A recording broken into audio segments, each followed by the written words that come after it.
আজ সংসারে অশান্তি কেন? বর্তমানে তোমরা একবার লক্ষ্য করে দেখো বা বিচার করে দেখো, সংসারে অশান্তি একমাত্র স্বামী স্ত্রীর মধ্যে কেন? প্রতিটি ঘরে ঘরে সে অশান্তি। বিবাহের পর থেকে কিছুদিন যাওয়ার পর থেকেই শাশুড়ি বউ, বউ স্বামী, কেন অশান্তি? কারো কি জানতো?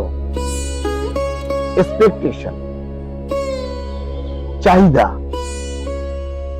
সকলের জন্য আলাদা আলাদা, প্রচুর প্রচুর প্রচুর, যার ফলে কেউ কাউকে মেনে নিতে, কাউকে ইচ্ছাটা পূরণ হচ্ছে না। শাশুড়ির ইচ্ছে পূরণ হচ্ছে না, বৌমার ইচ্ছে পূরণ হচ্ছে না, ছেলের ইচ্ছে না, স্বামী স্ত্রীর ইচ্ছে পূরণ। এত জগতে বলতে পারো তোমরা কেউ? একটা 50 বছরের মানুষকে জিজ্ঞেস করবে যে তোমার ইচ্ছে পূরণ হচ্ছে, সে বলে এখন আমার অনেক ইচ্ছে পূরণ। একটা 70 বছর 90 বছরের মানুষকে জিজ্ঞেস করো, সেও এক।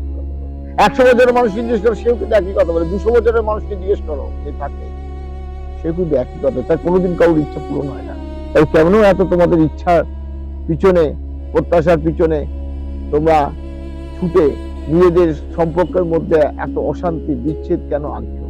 জয় ঠাকুর শ্রী রামকৃষ্ণ, জয় মা।